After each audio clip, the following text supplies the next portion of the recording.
She couldn't be intimate after their wedding, so her billionaire CEO husband divorced her, not knowing it was due to a medical condition and she was already pregnant with his child. A great story, my beautiful family. Watch till the end, and don't forget to like and subscribe to the channel. God bless every one of you. Now let's enjoy this story together. Some marriages are built on love. Others are built on lies. Hers was built on both, and that's why it crumbled before the honeymoon suite grew cold. The cathedral bells of St. Augustine's rang like thunder across the city, their bronze voices announcing what the world had waited months to witness. Ivanina Andrew stood before the towering oak doors, her reflection fractured in their polished surface, a beautiful woman wrapped in ivory silk and French lace, trembling not from joy, but from a secret that gnawed at her soul like acid. "You look perfect, sweetheart," her mother whispered, adjusting the cathedral train that cost more than their old house. "Like a princess from a fairy tale." Ivanina's fingers traced the diamond necklace at her throat, a wedding gift from Ronnie Monroe, the man whose empire stretched across continents and whose cold blue eyes had claimed her heart with the precision of a predator selecting prey. If only her mother knew this fairy tale was already poisoned. The doors opened with ceremonial grandeur, revealing an aisle lined with white roses and the most powerful people in the country. Camera flashes erupted like lightning as she began her walk toward destiny. Every step felt like walking through quicksand, her secret growing heavier with each heartbeat. Ronnie stood at the altar in a midnight black tuxedo that made him look like he'd stepped from the pages of a magazine. His dark hair was perfectly styled, his jaw carved from granite, his stance radiating the confidence of a man who had never lost anything he truly wanted. When their eyes met, he smiled, the same calculated smile he wore for board meetings and magazine covers. "Breathe," she told herself. "Just breathe and get through this." The organ's voice filled the cathedral as guests rose like a wave. Ivanina passed rows of faces she recognized from newspapers and television. Senators, governors, celebrities who had flown in from around the world to witness this union. In the front row sat Ronnie's mother, Eleanor Monroe, a woman whose pearls were as cold as her heart and whose approval Ivanina had never earned despite endless attempts. "Dearly beloved," the Archbishop began, his voice echoing off stone walls that had witnessed centuries of vows. "We are gathered here today to witness the union of Ronnie Monroe and Ivanina Andrew in holy matrimony." The words felt like stones dropping into still water, each one creating ripples that would eventually become tsunamis. Ivanina's hands shook as she held her bouquet of white orchids, their perfume mixing with the incense and the weight of her deception. "Do you, Ronnie Monroe, take Ivanina Andrew to be your lawfully wedded wife, to have and to hold in sickness and in health, for richer or poorer, till death do you part?" Ronnie's voice cut through the cathedral like a blade. "I do." His eyes never left hers, but she saw no warmth there, only possession, only ownership of another beautiful thing he'd acquired. "Do you, Ivanina Andrew, take Ronnie Monroe to be your lawfully wedded husband, to have and to hold in sickness and in health, for richer or poorer, till death do you part?" The words stuck in her throat like thorns. She thought of the secret burning inside her, the condition she'd hidden from everyone, even the man she was about to marry. "I do," she whispered, the lie tasting like ashes. The rings were exchanged. His, a simple platinum band that cost more than most people's cars. Hers, a diamond so large it caught light like captured starfire. When he slipped it onto her finger, his touch was firm but distant, like a businessman closing a deal. "You may kiss the bride." Ronnie's lips met hers with practiced precision, a kiss performed for the cameras and the crowd. The cathedral erupted in applause, but all Ivanina could hear was the thundering of her own heart and the voice in her head screaming the truth she could never speak. The reception at the Monroe estate was a masterpiece of excess and elegance. Crystal chandeliers dripped light across marble floors where the most powerful people in the country danced and schemed. The 10-piece orchestra played, while servers in white gloves offered champagne that cost more per bottle than most people made in a month. Mrs. Monroe, guests approached her throughout the evening, the title feeling foreign on their tongues and in her ears. What a beautiful ceremony. You must be so happy. Happy. The word felt like a mockery as she smiled and nodded, playing the role of the blushing bride, while Ronnie worked the room like the master politician he was. He moved from group to group, his hand occasionally finding the small of her back, not from affection, but from habit, like adjusting a tie or checking a watch. "You did well tonight." Eleanor Monroe appeared beside her like a shadow, her voice crisp as winter wind. "Though I hope you understand what's expected of you now. Being a Monroe wife isn't just about looking beautiful at parties." The older woman's eyes held a warning that made Ivanina's stomach clench. "I understand," she replied, though she understood nothing except that she was drowning in a life she'd never truly wanted. As the evening progressed, guests began to depart with kisses and congratulations, leaving behind the detritus of celebration, empty glasses, wilted flowers, and the suffocating weight of expectations. Ronnie's hand found hers as they waved goodbye to the last of their guests from the estate's grand staircase. "Finally," he murmured, his breath warm against her ear. "Now we can begin our real celebration."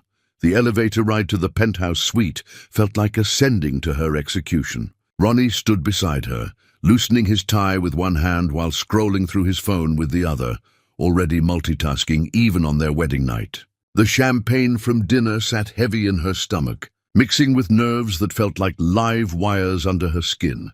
The penthouse doors opened onto a masterpiece of luxury, floor-to-ceiling windows overlooking the city lights, furniture that belonged in museums, and a bed the size of most people's bedrooms, covered in silk sheets and scattered rose petals. Someone had lit candles throughout the room, their flames dancing like tiny spirits in the darkness. "Impressive, isn't it?" Ronnie gestured toward the view with casual pride. "I had the decorator redo everything for tonight. Nothing but the best for my new wife." Ivanina nodded, unable to speak past the terror clawing at her throat. She moved toward the bathroom, desperate for a moment to compose herself, but Ronnie's hand caught her wrist with surprising gentleness. "Where are you going?" His voice was softer now, almost tender. "We have all the time in the world." He pulled her closer, his hands finding the delicate buttons at the back of her gown. Each one that came undone felt like another layer of her protection being stripped away. The dress pooled at her feet like spilled cream, leaving her standing in silk and lace that suddenly felt like armor made of paper. Ronnie's hands moved to her shoulders, his touch confident and expecting. But when he tried to guide her toward the bed, her body betrayed her completely. The muscles she couldn't control tightened like iron bands, her body rejecting intimacy despite her desperate desire to be normal, to be the wife he expected. Pain shot through her like lightning as he tried to overcome what he didn't understand. She gasped, tears springing to her eyes as her body fought against itself and him. What the hell? Ronnie pulled back, his face twisting with confusion and disgust. "What's wrong with you?" "I'm sorry," she whispered, shame burning her cheeks like acid. "I'm so sorry, I can't what?" His voice rose, all tenderness vanishing like smoke. "Can't perform your basic duties as a wife? What kind of woman marries a man she can't even—" He stopped, running his hands through his hair as realization and rage warred across his features. "This is unbelievable, absolutely unbelievable." Ivanina pulled the silk sheet around herself, her body shaking with pain and humiliation. "Please, if you just give me time." "Time?" Ronnie's laugh was sharp as broken glass. "I just married a woman who can't even consummate our marriage. Do you have any idea what this means? What people will say?" The man who had spoken vows of love and devotion just hours before now looked at her like she was a defective product he'd been tricked into buying.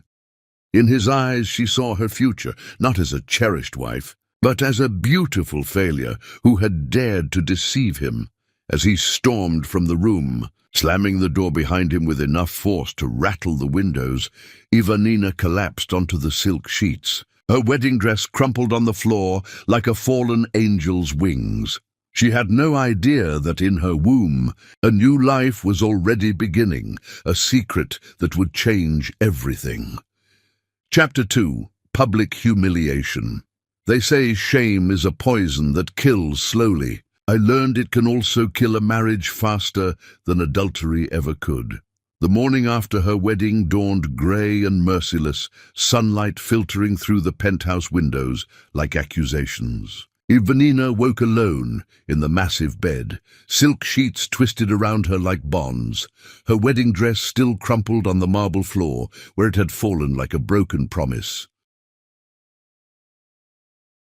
Ronnie was gone. Not just from the bedroom, but from the penthouse entirely. She found evidence of his departure in the empty coffee cup on the kitchen counter, still warm enough to mock her with its recent abandonment. No note, no explanation, just the cold silence of a man who had already written her off as a failure. Her phone buzzed with a text from his assistant. Mr. Monroe had urgent matters to attend to. He'll return this evening. Please make yourself comfortable. Comfortable. The word felt like a slap as she stared around the opulent prison that was now her home. Every surface gleamed with expensive perfection, but the walls felt like they were closing in, suffocating her with their suffocating luxury. The first hint of what her life would become arrived with Eleanor Monroe's unexpected visit that afternoon. Ronnie's mother swept into the penthouse like an Arctic wind, her designer suit armor against any warmth, her pearls catching light like tiny, accusatory eyes. "We need to talk," Eleanor announced, settling into the living room as if she owned it, which Ivanina realized with growing dread she probably did. "About last night." Ivanina's blood turned to ice water. "I don't know what you mean." Eleanor's laugh was sharp as winter steel. "Oh, please, do you think these walls are soundproof? Do you think my son didn't call me at midnight, absolutely beside himself with rage and humiliation?" The shame burned Ivanina's cheeks like acid. She wrapped her arms around herself, wishing she could disappear into the expensive furniture. "This marriage," Eleanor continued, her voice cutting through the silence like a blade, "was supposed to elevate both our families. Ronnie needs a wife who can fulfill all her duties, public and private. If you cannot, it's not permanent," Ivanina whispered, desperation making her voice crack. "It's a medical condition. It can be treated." "Medical condition." Eleanor spoke the words like they tasted foul.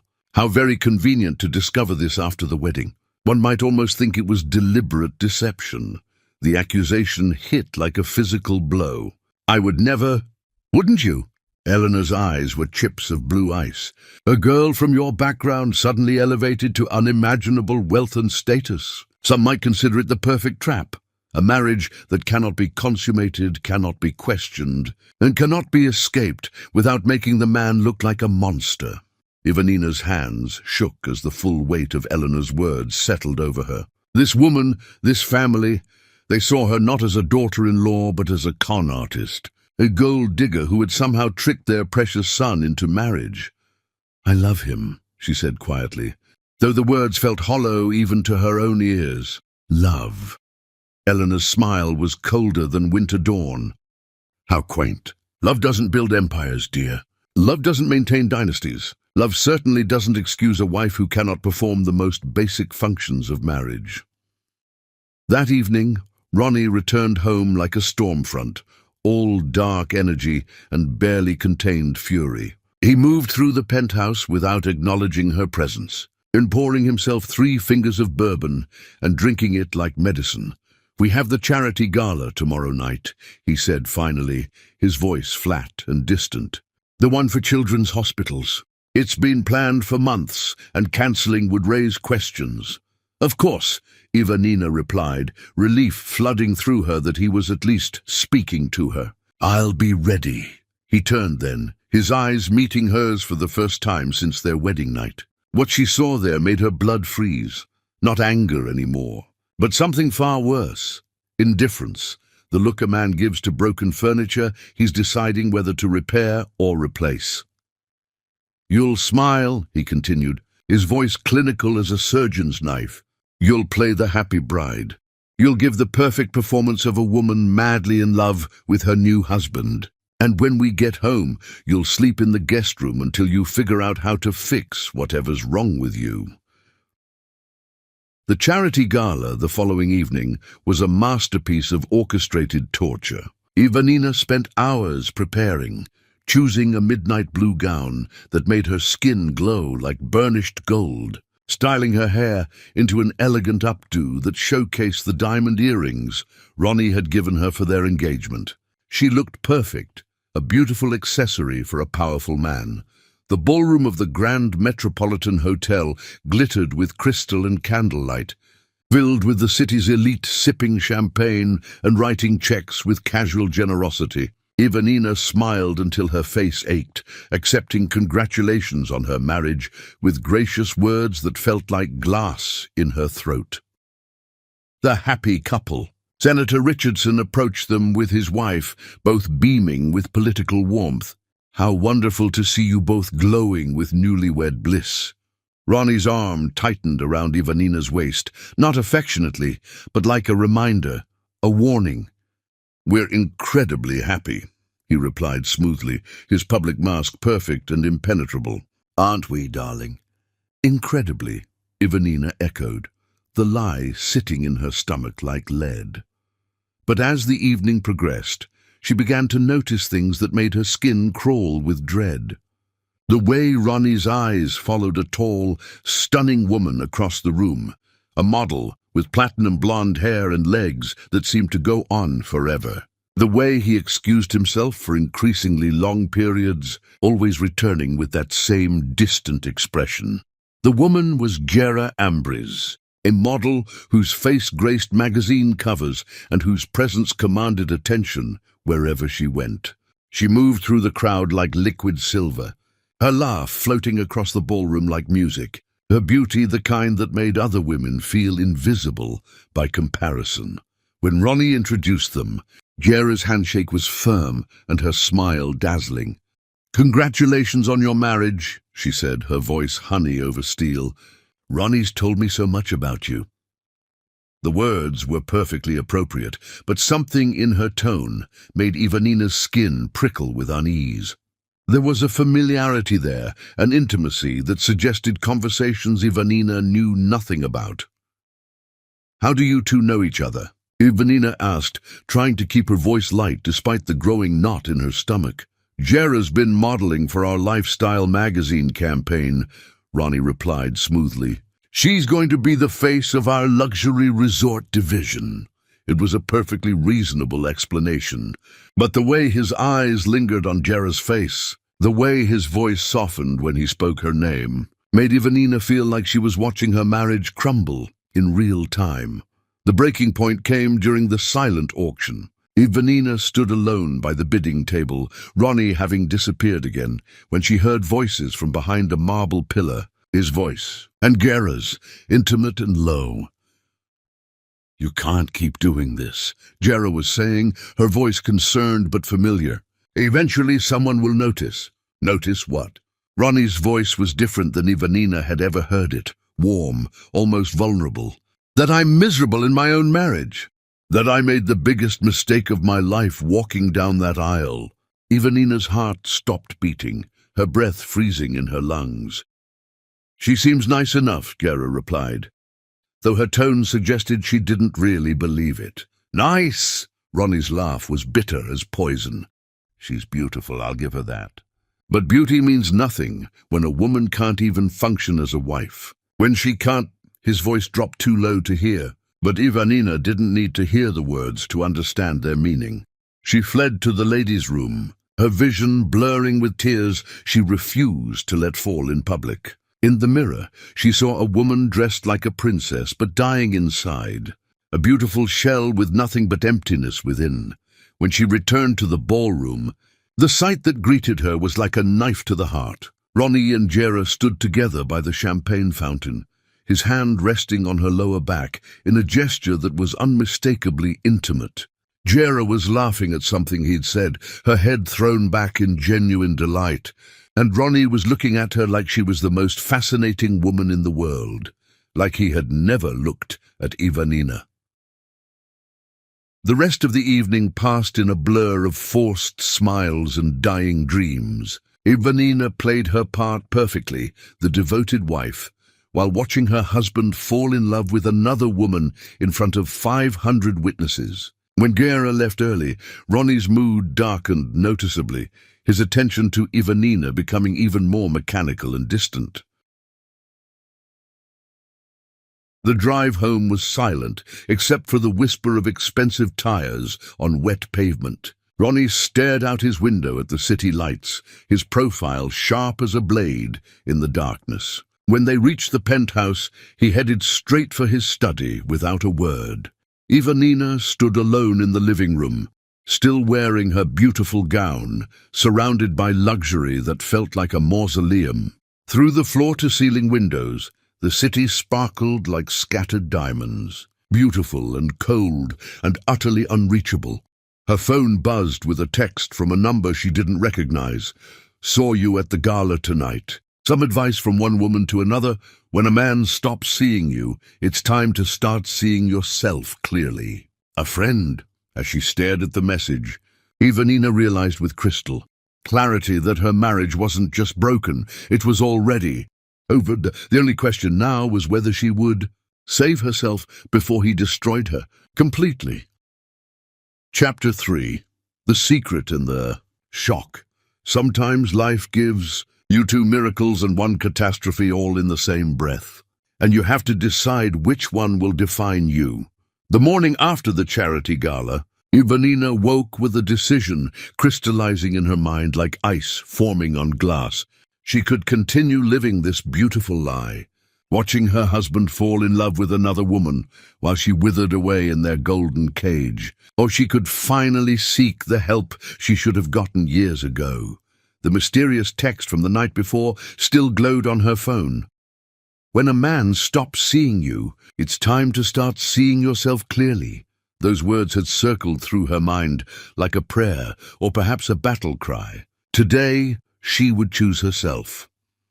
She spent the early morning hours researching doctors, reading reviews with the methodical precision of someone conducting the most important job interview of her life. The condition that had destroyed her marriage wasn't uncommon, she learned. Many women suffered in silence, too ashamed to seek help, too afraid to admit that their bodies seemed to reject the very intimacy that defined marriage. In the kitchen, she made herself coffee with hands that trembled only slightly. Ronnie had left before dawn again, another emergency meeting that probably involved sharing breakfast with Jera somewhere expensive and private. The absence that once felt like abandonment now felt like freedom, space to breathe, to think, to plan, without the weight of his disappointment crushing her spirit. Dr. Sarah Chen's medical practice occupied the top floor of a discreet building downtown, the kind of place where wealthy women came to solve problems they couldn't discuss at country club luncheons. Ivanina had chosen her carefully, a specialist in women's health with a reputation for discretion and expertise. The waiting room was decorated in soothing pastels, with magazines that spoke of normalcy and hope. Ivanina sat rigidly in a chair that probably cost more than most people's monthly salary, her hands clenched so tightly in her lap that her knuckles had gone white. Around her, other women waited with the same careful composure that spoke of secrets being held behind perfectly applied makeup. "Mrs. Monroe?" Dr. Chen greeted her with professional warmth. Her office decorated in soothing blues and whites that felt like a sanctuary after the cold marble of the penthouse. "I understand you're dealing with some intimate concerns." The examination room felt like a confessional as Ivanina explained her condition, the words tumbling out like secrets she'd held prisoner for too long. She told Dr. Chen about the childhood trauma that had planted the seeds of her condition, about the panic attacks that accompanied any attempt at intimacy, about the way her body betrayed her when she needed it most. "I thought marriage would fix me," she whispered, shame making her voice barely audible. I thought love would be enough to overcome whatever was wrong with me. Dr. Chen listened without judgment, her dark eyes compassionate as Ivanina described the pain, the humiliation, the way her body seemed designed to reject the very thing that should have brought her closer to her husband. What you're describing sounds like vaginismus, Dr. Chen said gently after the initial consultation. It's more common than you might think, and it's absolutely treatable. The muscles involved can be retrained through therapy and, in some cases, minor surgical intervention. Hope bloomed in Ivanina's chest like spring after endless winter. For the first time since her wedding night, she felt like there might be a future where she could be the wife Ronnie deserved, where their marriage could become something real and beautiful instead of a performance maintained for the cameras. You mean I could be normal? I could have a normal marriage? Normal intimacy? Normal is a relative term, Dr. Chen smiled warmly. But yes, with treatment, you should be able to enjoy full intimacy without pain. Many women with your condition go on to have completely fulfilling relationships. However, I'd like to run some routine tests first, just to make sure we're not missing anything else that might be contributing to your symptoms. The relief was so overwhelming that Ivanina felt tears spring to her eyes. All this time, she'd thought she was broken beyond repair, that she was fundamentally flawed as a woman. To learn that she could be fixed, that there was hope, felt like being given permission to dream again. The blood work and examination took less than an hour.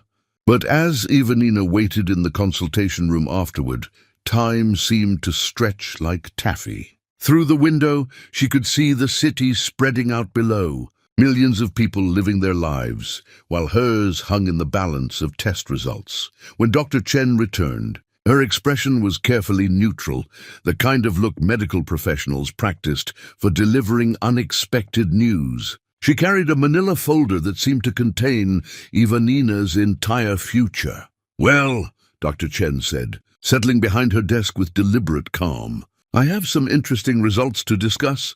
Ivanina's heart began to race. "Is everything all right? Can you help me?" "First, yes, I can absolutely help you with the vaginismus. The treatment plan I mentioned will work beautifully." Dr. Chen paused, her fingers drumming once against the folder. "However, there's something else we need to discuss." The silence stretched between them like a held breath. "You're pregnant, Mrs. Monroe." The words hit Ivanina like a physical blow, stealing the air from her lungs and the thoughts from her mind. The room seemed to tilt sideways, reality shifting like sand beneath her feet. She gripped the edge of the examination table, her knuckles white with the effort of staying upright. "That's impossible," she whispered, her voice barely audible over the thundering of her own heartbeat. We tried once, but it didn't work. The pain was too much. I couldn't—" Her voice trailed off as memories of that terrible night flooded back. The agony, the humiliation, the look of disgust on Ronnie's face when her body had failed them both. She'd been so certain that nothing had happened, that the pain had prevented any real contact. Dr. Chen's expression softened with understanding. The look of someone who had delivered this news many times before to women in similar circumstances. Sometimes penetration isn't complete, but it only takes a small amount of contact for conception to occur. Based on your hormone levels and the dating, I'd estimate you're about 6 weeks along. The timing would be consistent with your wedding night. 6 weeks. Ivanina's mind raced backward, calculating, remembering. Their wedding night. Despite the pain, despite the failure, there had been a moment, brief and agonizing, when Ronnie had tried to push through her body's resistance. She thought nothing had happened, that the pain had prevented any real contact. "Are you certain?" she asked, her voice barely above a whisper. "Absolutely." "Would you like to see the ultrasound?" Ivanina nodded numbly, and Dr. Chen led her to another room, where a technician waited with equipment that looked like something from a science fiction film. The gel was cold against her skin, the wand pressing gently against her abdomen as grainy images appeared on the screen. There, the technician said softly, pointing to a tiny flutter on the monitor. Do you see that little heartbeat? And there it was, a microscopic miracle, a flutter of life no bigger than a grain of rice, but with a heartbeat strong enough to change everything. Ivanina stared at the screen, tears streaming down her face as the magnitude of the situation crashed over her like a tsunami. She was carrying Ronnie's child, the man who could barely look at her, who was falling in love with another woman, who considered her a broken disappointment. His baby was growing inside her body. The child would be beautiful, she knew with sudden certainty. It would have Ronnie's strength and her gentleness, his intelligence and her compassion. But would it ever know its father's love? Would it grow up feeling unwanted, the way she felt now? The baby appears completely healthy, the technician said softly, her voice cutting through Ivanina's emotional spiral. Strong heartbeat, good positioning. Everything looks perfect. Perfect. The word felt like a mockery when nothing else in her life made sense anymore. How could something be perfect when it was growing inside a marriage that was already dead? How could this miracle exist in the wreckage of everything she'd thought her life would be? The pregnancy appears completely healthy, Dr. Chen said as they returned to her office. And the good news is that pregnancy hormones often help relax the pelvic muscles. Many women with vaginismus find their symptoms improve during pregnancy and after delivery. What about treatment? Ivanina asked, her hand unconsciously moving to her still flat stomach. Can I still get help for my condition while I'm pregnant? We'll need to modify the approach, but yes, physical therapy is safe during pregnancy, and we can explore other options after delivery. The important thing is that you're not broken, Mrs. Monroe. Your body isn't failing you. It just needs some help learning to relax. The drive home passed in a blur of conflicting emotions. Joy warred with terror, hope battled with despair. She was going to be a mother, but to a child whose father might not even want to claim it. The baby would be a Monroe, heir to an empire, but what kind of life could she offer if Ronnie divorced her? The penthouse felt different when she returned, charged with the weight of her secret and the electricity of impending change. Every surface seemed to mock her with its cold perfection. The marble countertops that had never known the chaos of a child's artwork. The white furniture that would never survive sticky fingers and spilled juice. The pristine silence that would never be broken by laughter or crying. This place had never been designed for a family. It had been designed for a man who valued appearance over substance, control over love. Ronnie was in his study, door closed, phone pressed to his ear. She could hear his voice through the walls, warm, animated, the tone he never used with her anymore. The tone that once, long ago, he'd used when they were falling in love. When she'd thought she was the center of his universe, instead of an inconvenient obligation. I know it's complicated, but we can't keep pretending forever, he was saying. And Ivanina's blood turned to ice water. Eventually people will start to notice, and then what? How do I explain that my marriage is a complete sham?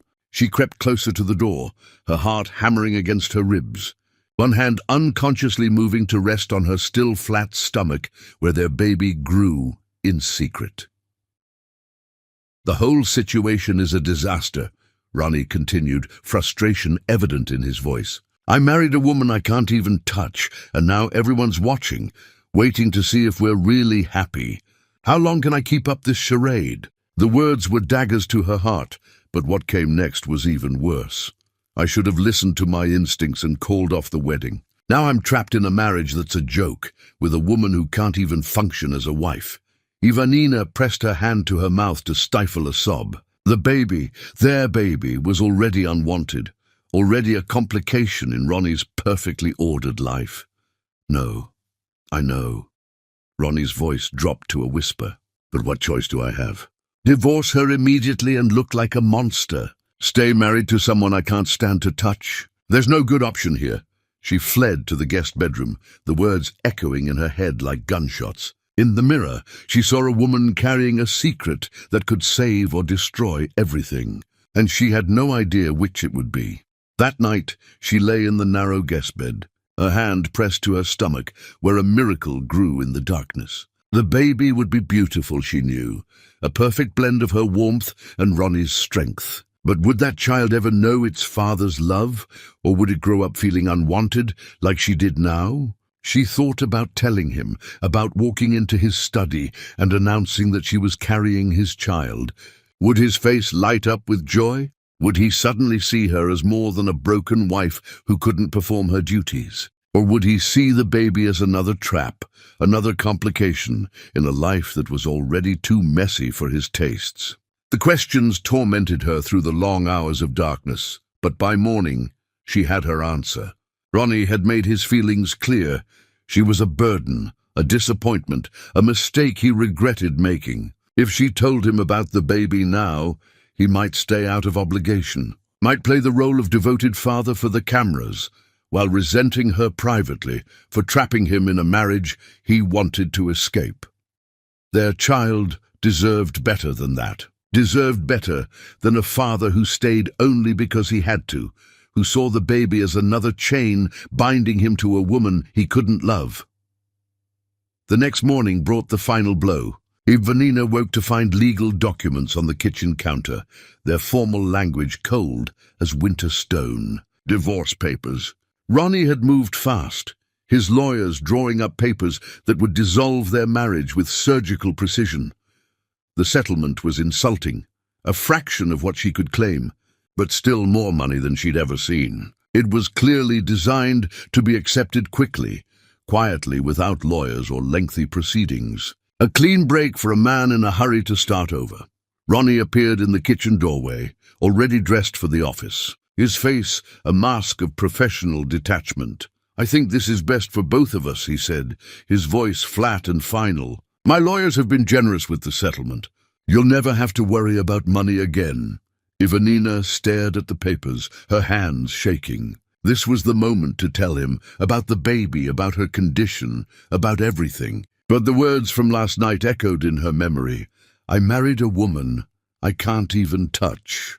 Trapped in a marriage that's a joke." "How long do I have?" she asked quietly. "The papers need to be signed within the week. My assistant will help you find a new place to live." He turned to leave, then paused. "For what it's worth, I'm sorry it didn't work out. You deserve someone who can love you the way you need to be loved." The kindness in his voice was somehow crueler than his anger had been. As his footsteps faded down the hallway, Ivanina pressed both hands to her stomach, protecting the secret that would have to be enough. She would not tell him about the baby. If Ronnie Monroe wanted to throw away his family for a beautiful lie, then he would live with that choice forever. Chapter 4. Survival in the Shadows. They say money can't buy happiness, but poverty can steal hope, and when you're carrying life inside you, hope is all that keeps you breathing.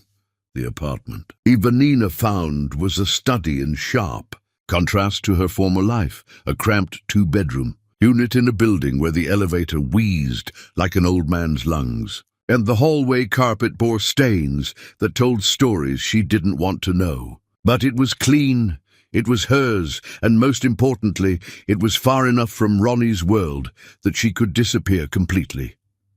The divorce settlement had been processed with ruthless efficiency. 1 week after signing the papers, Ivanina found herself staring at a bank account balance that seemed enormous, but would need to last indefinitely. She'd taken less than she could have demanded, wanting to escape cleanly rather than fight a man whose legal team could crush her like an insect. But money, she was learning, disappeared faster than hope when you had no income and a baby growing inside you.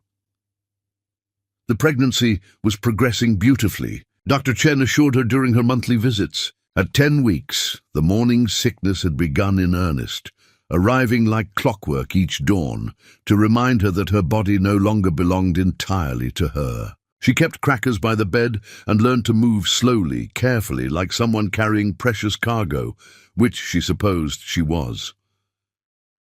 "Have you considered telling the father?" Dr. Chen asked during one visit, her voice carefully neutral. Even in difficult circumstances, fathers often want to know. Ivanina's hand moved protectively to her growing bump, still small enough to hide under loose clothing, but unmistakably real. He made his choice when he served me divorce papers. This baby deserves better than a father who considers it an inconvenience. The words sounded braver than she felt. In the dark hours of early morning, when the baby moved inside her like a butterfly's wings, she sometimes wondered if she was making the right choice. But then she remembered Ronnie's voice on the phone, trapped in a marriage that's a joke, and her resolve hardened like steel. Finding work proved harder than she'd anticipated. Her marriage had been too public, her face too recognizable. Potential employers either wanted to discuss her divorce or seemed nervous about hiring someone with such a high-profile past. The jobs she did find were temporary, part-time positions that barely covered her rent and groceries. She worked as a receptionist at a dental office, where the fluorescent lights made her morning sickness worse, and she had to excuse herself 3 times in one morning to vomit quietly in the employee bathroom. She lasted 2 weeks before the office manager, a thin woman with suspicious eyes, suggested she might be more comfortable finding work elsewhere. Next came a position at an upscale boutique, where she spent her days helping wealthy women choose outfits that cost more than she now made in a month. The irony wasn't lost on her that she was selling clothes she could no longer afford to women who lived the life she'd briefly inhabited. "Aren't you that woman?" one customer asked, squinting at Ivanina with the focus of someone trying to solve a puzzle. "The one who married Ronnie Monroe? I saw your wedding in all the magazines." "I'm afraid you have me confused with someone else," Ivanina replied smoothly, though her heart hammered against her ribs. The last thing she needed was her location getting back to Eleanor Monroe or anyone else in Ronnie's circle. But word traveled fast in certain social circles, and within days her manager was having quiet conversations about discretion and maintaining the boutique's reputation. The writing was on the wall in elegant script. The pattern repeated itself across the city. Too recognizable for anonymity, too notorious for comfort, Ivanina found herself trapped in a limbo between her old life and any hope of a new one. Her savings dwindled with frightening speed as she paid rent, bought groceries, and covered medical expenses that her insurance didn't quite cover. At 4 months pregnant, she took a job cleaning office buildings at night. The work was hard and lonely, but it paid cash and asked no questions about her past. She'd start at 8 in the evening and work until dawn, moving through empty corporate towers like a ghost, cleaning up the messes of other people's lives. The irony wasn't lost on her that she was now emptying trash cans in buildings owned by men who had once vied for invitations to her wedding. "You sure you should be doing this kind of work?" asked Maria Santos, an older woman who worked the same building route. Maria had a face like weathered leather and eyes that missed nothing, including the way Ivanina sometimes had to pause to catch her breath. "I'm fine," Ivanina insisted, though they both knew it was a lie. The baby was making its presence known more each day, not just in her expanding waistline, but in the way her body moved differently, the way she tired more easily. The way simple tasks became small mountains to climb. "Mija, I've had 5 babies," Maria said, watching Ivanina struggle with a heavy bag of trash. "I know what pregnant looks like, even when someone's trying to hide it. How far along are you?" The kindness in Maria's voice almost broke Ivanina's carefully maintained composure. It had been months since anyone had spoken to her with genuine warmth, and the simple human connection was almost overwhelming. 4.5 months, she whispered, the secret finally spoken aloud to someone who might understand. Maria's expression softened with sympathy. "And the father?" "Oh, gone." The word tasted like ashes in her mouth. "He doesn't know, and he never will."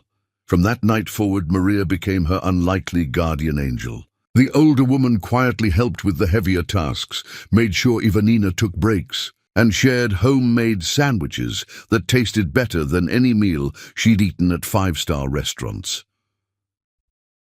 "My daughter lives in Phoenix now," Maria told her one night as they shared coffee in an empty break room. Says I should move out there, be closer to the grandkids. But this city's been my home for 30 years. It's hard to leave the place you know, even when it stopped being kind to you. Ivanina understood completely. She could have left, found someplace where no one knew her face or her story. But something kept her anchored here, in the city where her baby had been conceived, where the father lived in ignorant luxury while she cleaned toilets to pay rent. The nights were the hardest. Alone in her small apartment, Ivanina would lie in bed, feeling the baby move inside her, its kicks growing stronger each week. She'd talk to her unborn child in whispers, telling stories about the grandmother it would never meet. The father it might someday understand was better as a stranger than a disappointment. "You're going to be strong," she'd murmur, her hands tracing circles on her expanding belly. "Stronger than I was, braver than I was. You're going to know your worth, and you're never going to let anyone make you feel small." But some nights, the loneliness threatened to drown her. She'd find herself scrolling through news websites, looking for mentions of Ronnie's name. The business magazines reported his continued success, his company's expanding empire, his appearance at various social functions. In every photo, he looked handsome and confident, the picture of a successful bachelor who'd never been burdened by a failed marriage. There were other photos, too, ones that made her heart break all over again. Ronnie with Gera Ambries at restaurant openings, art gallery premieres, charity functions. They weren't officially dating, according to the gossip columns, but their body language told a different story. In every image, they looked perfect together, his dark intensity balanced by her luminous beauty. Two people who belonged in the same world spoke the same language of wealth and privilege. The baby kicked particularly hard one night as Ivanina stared at a photo of Ronnie and Gera leaving some exclusive club, their hands intertwined, both laughing at some private joke. She closed the laptop with more force than necessary. "I know, baby," she whispered to her stomach. "I see him too. But we're better off without him, remember? We don't need someone who throws away what he doesn't understand." The words sounded hollow even to her own ears. At 5 months pregnant, disaster struck in the form of a fainting spell at work. Ivanina was cleaning the executive conference room of a law firm when the world suddenly tilted sideways, shadows creeping in from the edges of her vision. She managed to sit down before she collapsed completely, but the episode lasted long enough to terrify her. Maria found her 20 minutes later, still pale and shaky, sitting on the floor with her head between her knees. "That's it," Maria declared with the authority of someone who'd seen enough to know when enough was enough. "You're done with this job. Your baby needs you healthy more than you need this money." "I can't quit," Ivanina protested, though even speaking made her dizzy. "I have rent, medical bills, food." "You have a baby that needs its mama alive," Maria interrupted firmly. "Money doesn't mean anything if you're dead." That night, Ivanina sat in her small apartment calculating numbers that didn't add up to survival. Without the cleaning job, her savings would last maybe 6 more weeks. She'd applied for other positions, but her pregnancy was becoming impossible to hide, and employers had their own calculations about hiring women who would need maternity leave. She was trapped in a nightmare of her own making, too proud to ask for help, too recognizable to disappear, too pregnant to pretend her situation wasn't desperate. As she sat in the darkness, feeling her baby move inside her like a reminder of everything she had to lose, Ivanina made a vow that echoed through the empty apartment. No matter what happened, no matter how hard things got, she would find a way to survive. This baby would be born healthy and loved, even if it killed her. Chapter 5. Birth and Rebirth. They say that giving birth changes you, but they don't tell you. It breaks you apart completely, before putting you back together as someone you never knew you could become. The contractions started on a Tuesday morning at 3 a.m., pulling Ivanina from restless sleep with pain that made her morning sickness seem like a gentle whisper. She lay in the darkness of her small bedroom, timing the waves of agony with the glowing numbers of her alarm clock, trying to remember everything Dr. Chen had taught her about labor: breathe, count, survive. By 6 a.m., the contractions were coming every 5 minutes, and Ivanina knew she couldn't wait any longer. She called Maria, who arrived 20 minutes later with a bag already packed and the calm efficiency of someone who'd done this before. "Misha, you look terrible," Maria announced, taking one look at Ivanina's pale, sweating face. "How long have you been trying to tough this out alone?" 3 hours, Ivanina gasped, as another contraction gripped her like a vice. "Maybe 4. Maria shook her head with the exasperation of someone dealing with stubborn children. "Grab your bag. We're going to the hospital now, before you try to have this baby in a taxi." The ride to Metropolitan General was a blur of pain and terror. Ivanina had taken childbirth classes, read every book she could afford, but nothing had prepared her for the reality of her body being torn apart from the inside. Between contractions, she found herself thinking about Ronnie, how he should be here holding her hand, sharing this moment that would change both their lives forever. But Ronnie was probably having breakfast in his penthouse, reading the financial news, completely unaware that his child was about to enter the world. Labor lasted 14 hours of pain that rewrote Ivanina's understanding of what the human body could endure. Dr. Chen was there through most of it, her calm presence a lighthouse in the storm of agony and fear. "You're doing beautifully," she said during hour 12, when Ivanina was certain she couldn't survive another minute. "Your baby is strong, just like its mother." "I can't do this," Ivanina sobbed, exhaustion making her feel like she was drowning. "I can't do this alone." "You're not alone," Maria said firmly from her chair beside the bed. "You've got me, you've got Dr. Chen, and you've got that stubborn little fighter in there who's ready to meet his mama." When the moment finally came, when the baby slipped from her body into the world with a cry that sounded like triumph, Ivanina felt her heart explode into 1,000 pieces and reassemble itself into something entirely new. "It's a boy," Dr. Chen announced, holding up a tiny, perfect human being who looked like a miniature warrior, red-faced and furious at being evicted from his warm home. "A beautiful, healthy boy." They placed him on Ivanina's chest, and she stared down at the most perfect face she'd ever seen. He had Ronnie's strong jaw and dark hair, but his eyes, when they briefly opened to study her face, were entirely her own, dark and deep and already showing the intelligence that would one day make him formidable.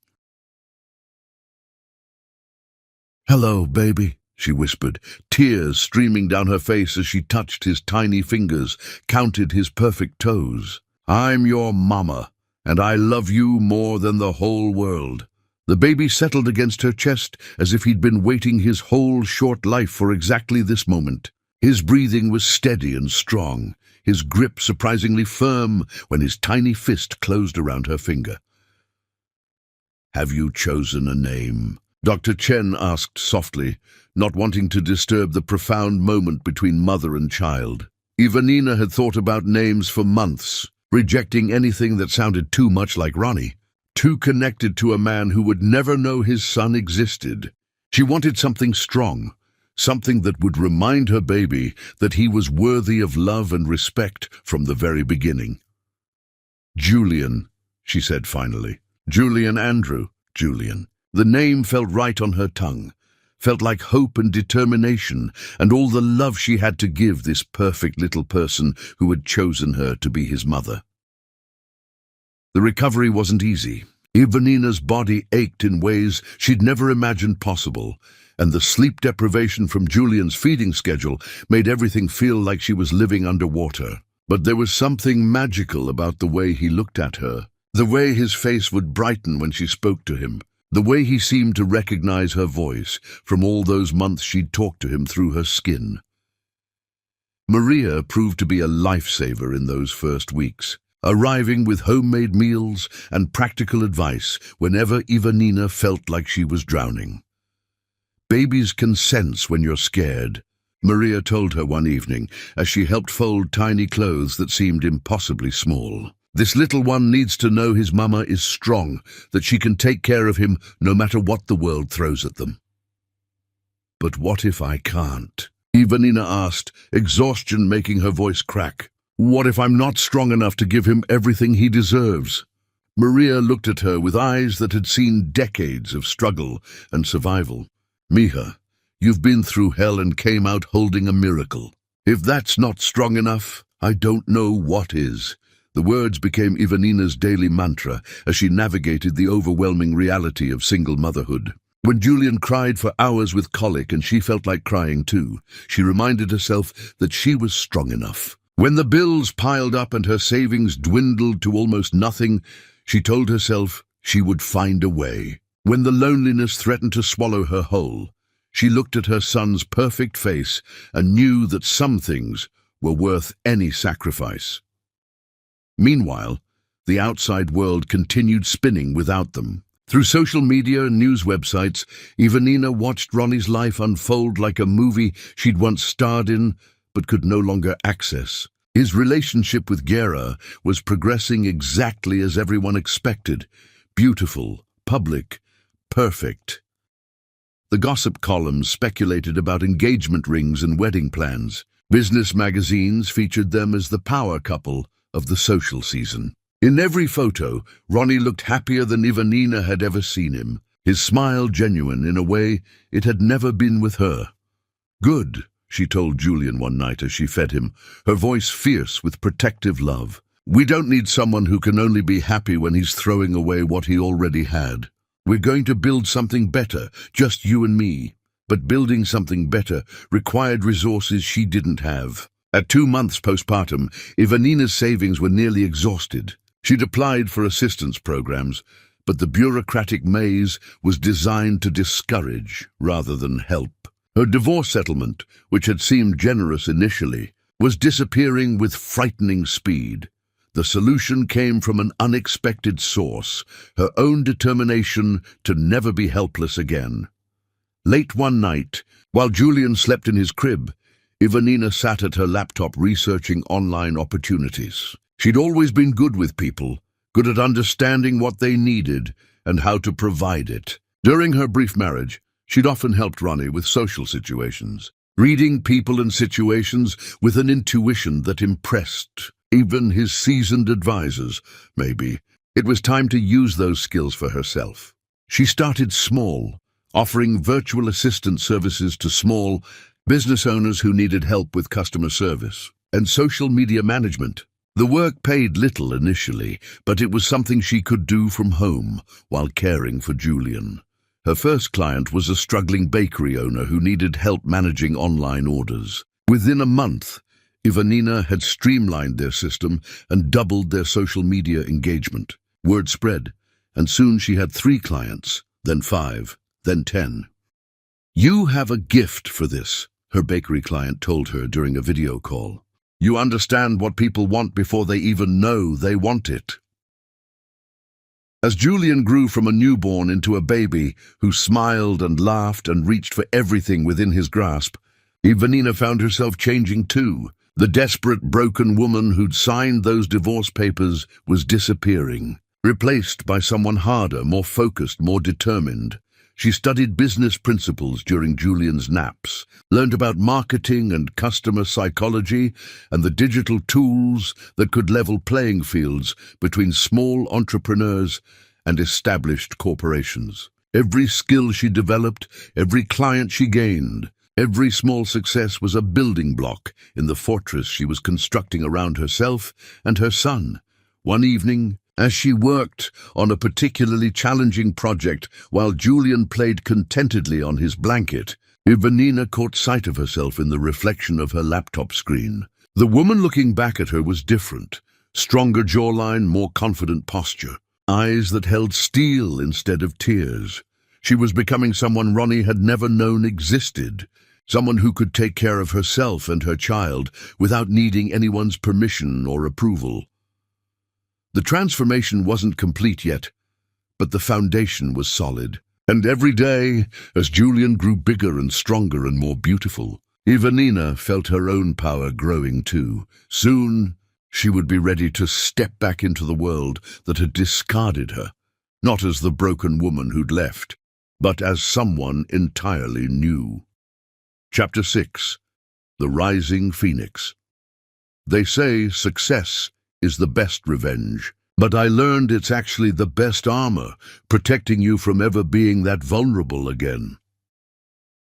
The Grand Metropolitan Hotel's ballroom glittered with the same crystal and candlelight that had witnessed Ivanina's humiliation years before. But tonight she entered as a different woman entirely. Her midnight blue gown was designer, but not the desperate-to-impress kind she'd once worn. This dress spoke of quiet confidence, of a woman who had nothing to prove to anyone, but chose to look stunning because she could. The transformation hadn't happened overnight. It had taken 4 years of 18-hour days, of learning to trust her instincts, of building something from nothing while raising a child who demanded her best self every single day. The woman who walked into this ballroom tonight had calluses on her hands from moving office furniture, laugh lines from bedtime stories, and eyes that had seen the bottom and clawed their way back to the top. Her business, Andrew Consulting, now employed 15 people, and managed digital strategies for companies across 3 states. What had started as desperation in a cramped apartment had grown into something that commanded respect in boardrooms where her former husband's opinions carried weight. She'd earned every client, every contract, every dollar through merit rather than marriage. The invitation to tonight's Children's Hospital Charity Gala had arrived on cream-colored cardstock, addressed to Ms. Ivanina Andrew, CEO, Andrew Consulting, not as someone's wife, not as someone's ex-wife, but as a successful entrepreneur whose company had donated generously to the cause. The invitation itself was a symbol of how far she'd traveled from the broken woman who'd once cleaned these very floors. "Mama, you look like a princess," Julian had told her before she left, his 4-year-old eyes wide with admiration as he watched her apply lipstick in the mirror of their comfortable townhouse. 4 years old and already showing signs of the intelligence that would one day make him formidable. He asked questions that surprised adults, built elaborate structures with his blocks, and had taught himself to read by watching educational videos, with the same determination his mother had used to build her company. He had Ronnie's dark hair and strong jaw, but his eyes held Ivanina's warmth and determination. Every day he looked more like his father, and every day Ivanina was more grateful that Ronnie would never know what he'd lost. "Thank you, sweetheart," she'd replied, kneeling to his level for a hug that smelled like strawberry shampoo and childhood innocence. "Maria will be here soon, and I'll be back before breakfast. We'll make pancakes together, remember? With chocolate chips?" Julian had asked, his face lighting up with the kind of pure joy that only children could manage.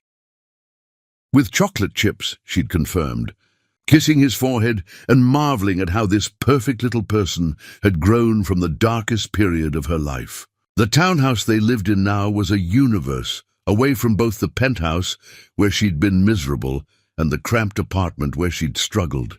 3 bedrooms, a backyard where Julian could play, neighbors who knew her as the single mother who worked hard and raised a polite, happy child. It was the kind of life she'd dreamed of during those desperate early days. Modest but comfortable, safe but not sterile, filled with laughter instead of silence. Now, standing in the ballroom where she'd once watched her marriage crumble in real time, Ivanina felt the weight of her transformation. She moved through the crowd with the easy confidence of someone who belonged, accepting congratulations on her company's success and discussing potential partnerships with people who had once seen her only as Ronnie Monroe's failed wife. The conversations flowed differently now. These people spoke to her about quarterly projections and market expansion, about her insights into digital transformation and customer engagement strategies. They asked her opinion because they valued it, not because they were being polite to someone's spouse.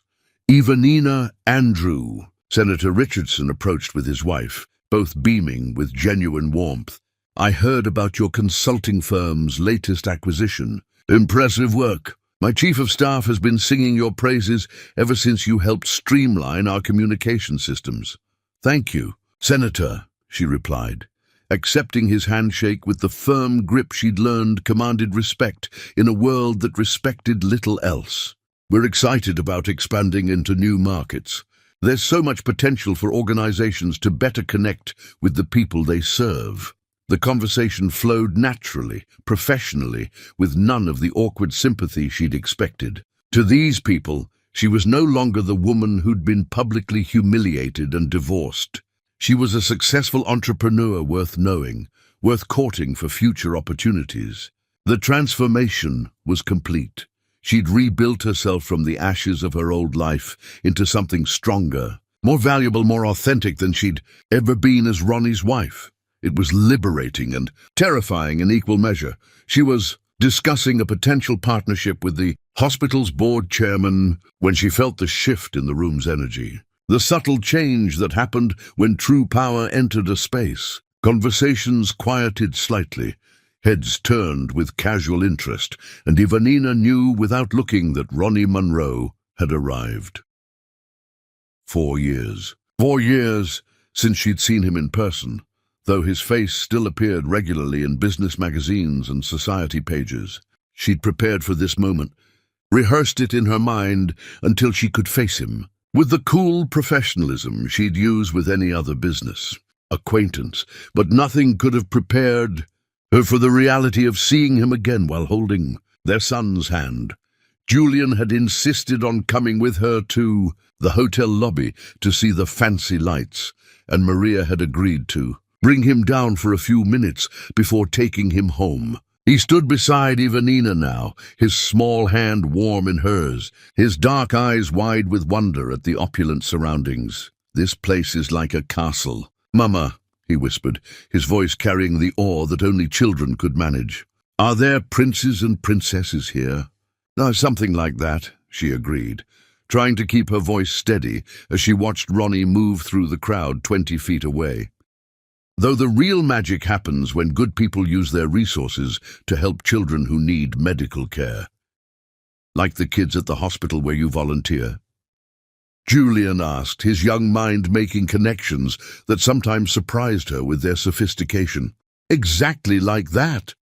She squeezed his hand gently, marveling at how this child could make even her complicated emotions seem manageable through his innocent perspective.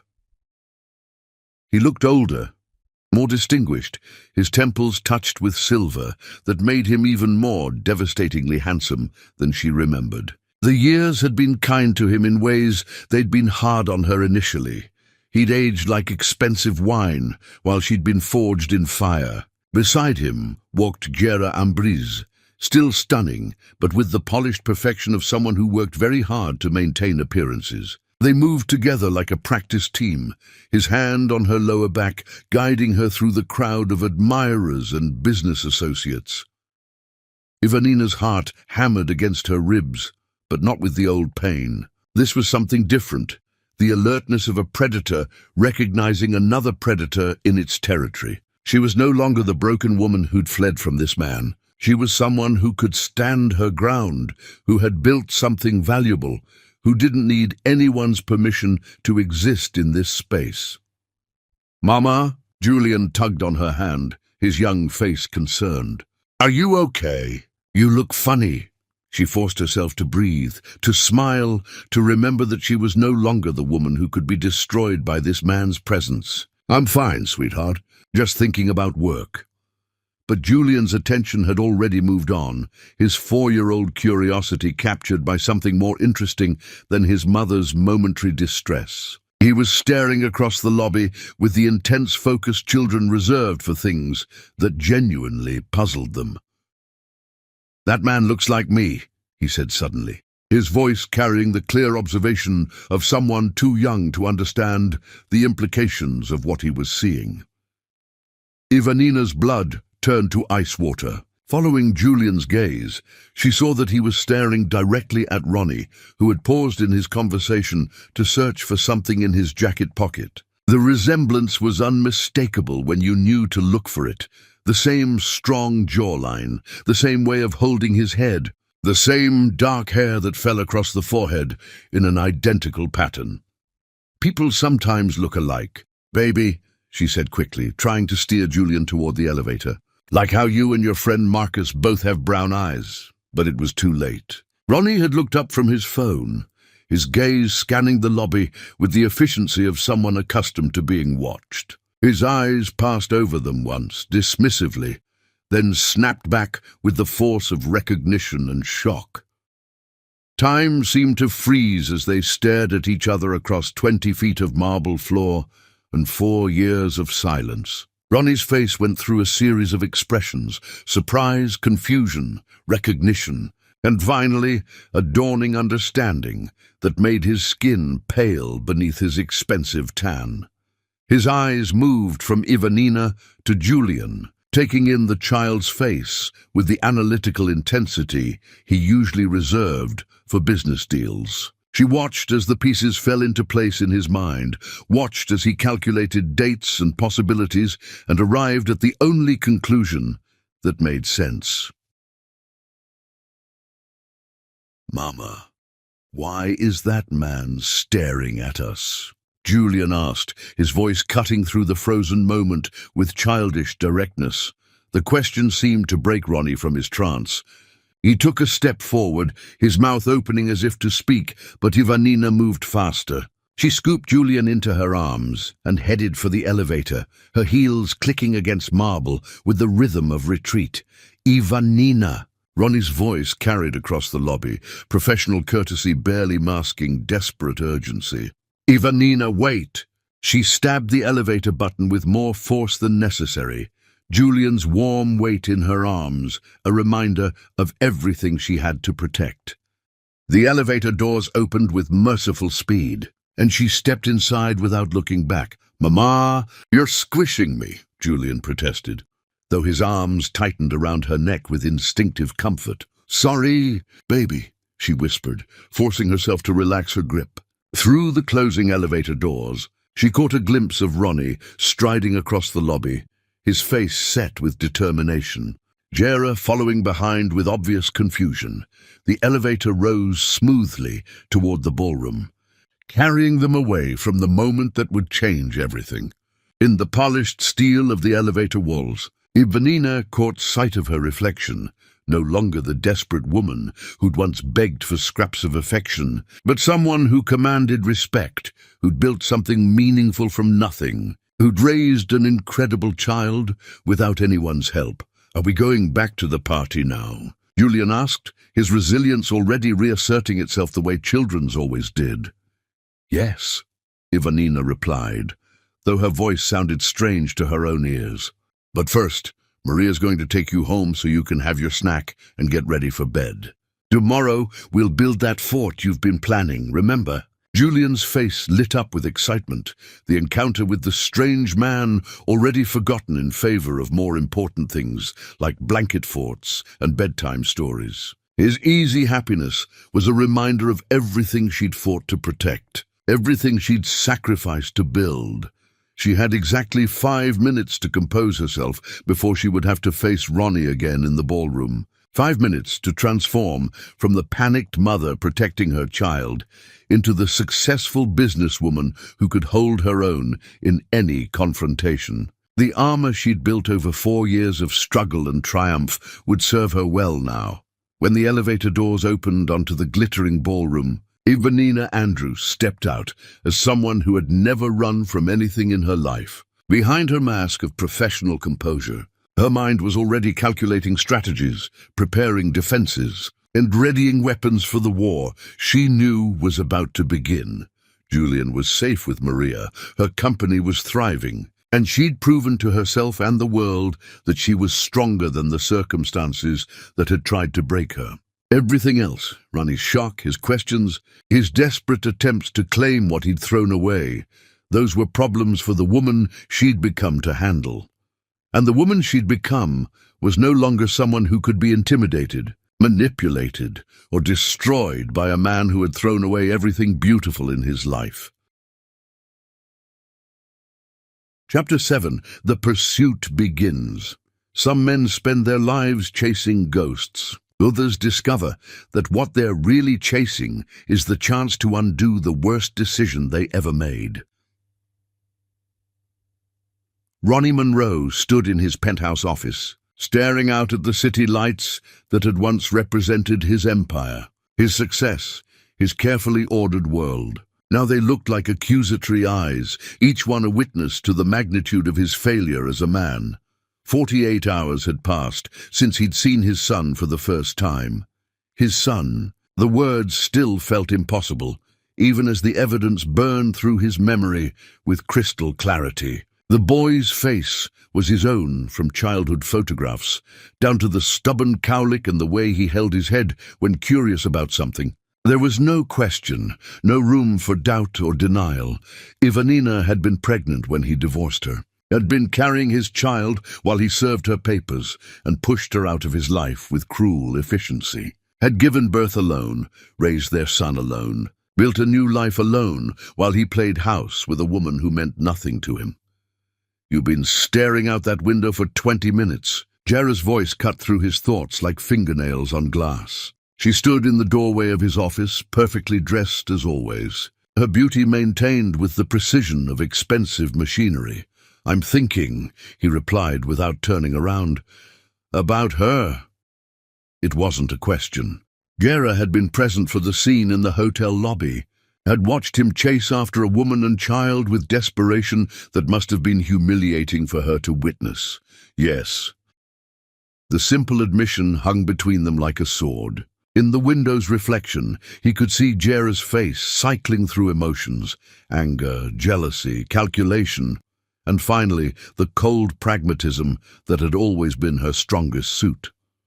"So what now?" she asked, her voice carefully controlled. "You found out your ex-wife has a child. That doesn't necessarily mean anything." Ronnie turned to face her, and the look in his eyes made her take a step backward. Don't pretend you didn't see what I saw. That boy is mine, and we both know it."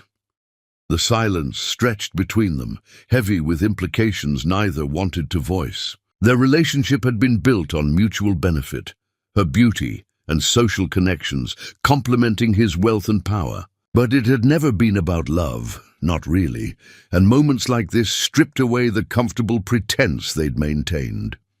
"What are you going to do?" Jera asked finally.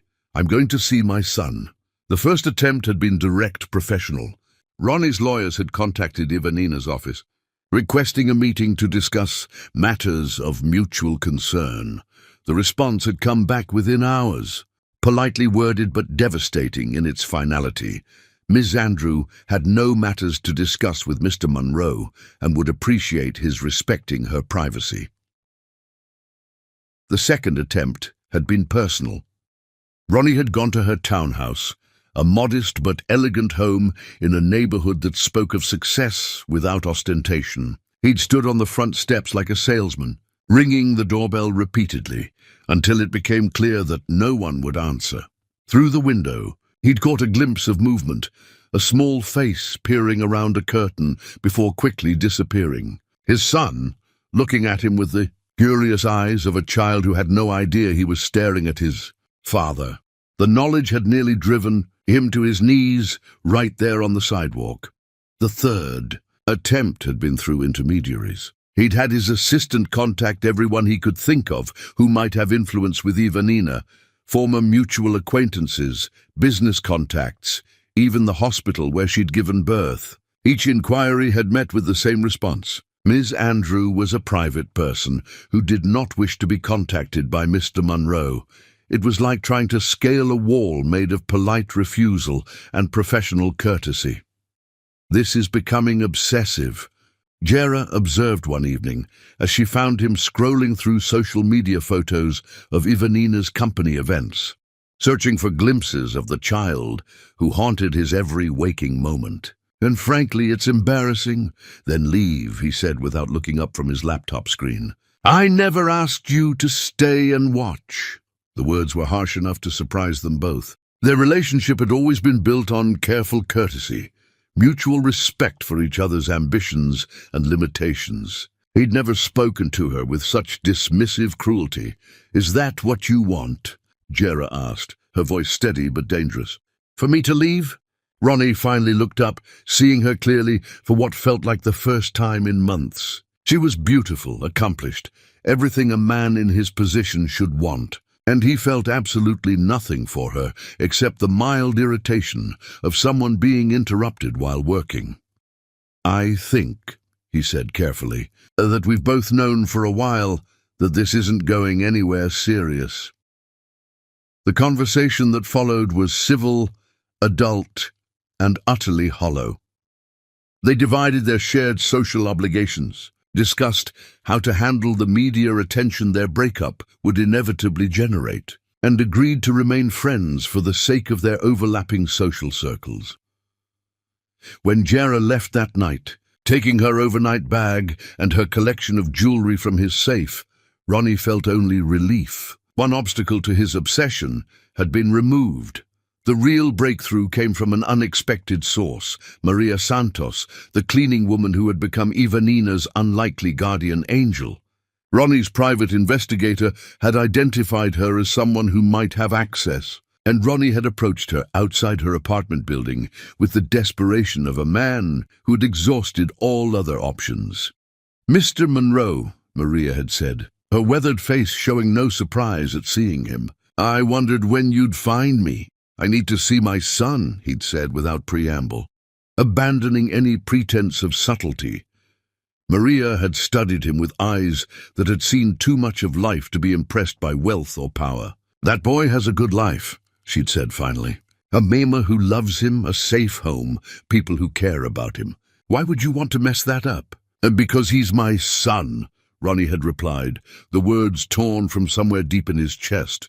Because I didn't know. Because if I had known, what? Maria's voice had been sharp as a blade. If you had known, you wouldn't have thrown his mama away like garbage. You wouldn't have served her divorce papers while she was carrying your baby. The accusations had hit like physical blows because they were true. Every one of them. I made mistakes, he'd admitted, the words feeling like glass in his throat. Terrible mistakes.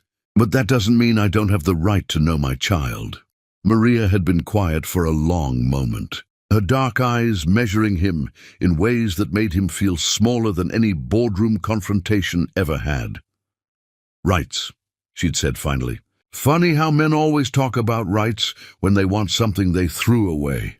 What about his rights? What about his right to a peaceful childhood without some stranger showing up, claiming to be his daddy? I'm not a stranger, Ronnie had protested. I'm his father. Being a father is more than biology, Mr. Monroe. It's midnight feedings and doctor visits and reading bedtime stories. It's being there when he's scared and celebrating when he takes his first steps. You want to know what you are to that boy? You're nothing. You're a man who abandoned his mama before he was even born. The words had cut deeper than any business rival's attack, deeper than any newspaper critique of his leadership. Because they were true, and because there was no defense against the truth. Please, he'd said, the word foreign in his mouth. Ronnie Monroe didn't beg, didn't plead, didn't show weakness to anyone. But standing on that cracked sidewalk, facing a woman who cleaned office buildings for a living, he'd found himself reduced to the most basic human plea. Just tell me how to see him, how to talk to her. I need to know my son. Maria had studied him for what felt like hours, but was probably only seconds. Finally, she'd shaken her head with the finality of a judge pronouncing sentence. I can't help you, Mr. Monroe. Ivanina trusted me with the most precious thing in her life when she had nothing else. I won't betray that trust, not even for you. She'd walked away then, leaving Ronnie standing alone on the sidewalk with the taste of defeat bitter in his mouth.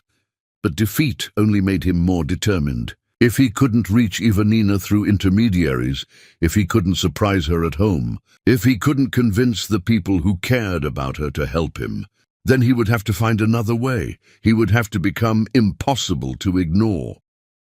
The campaign began subtly. Flowers delivered to her office with no card. Donations made to her son's preschool in amounts large enough to be noticed, but not traced back to him. Charitable contributions to causes he'd researched as being important to her.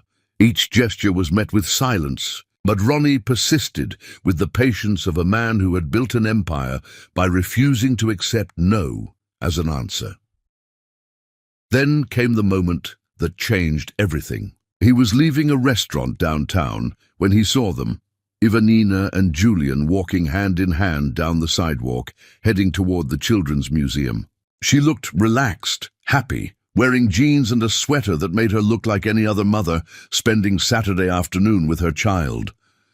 Julian was chattering about something, his small hands animated as he told what was clearly a very important story. Ivanina listened with the complete attention that only loving parents gave their children, nodding seriously at whatever earth-shattering news he was sharing.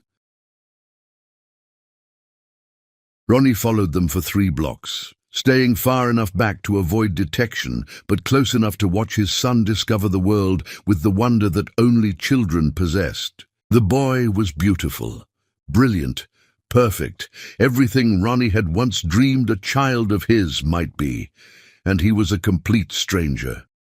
Standing outside the museum, watching his son and the woman who'd given him life disappear through glass doors he had no right to pass through, Ronnie Monroe finally understood what he had truly lost. Chapter 8. Corporate Warfare. They say business is war by other means. I learned it's also the perfect place to destroy someone who destroyed you first.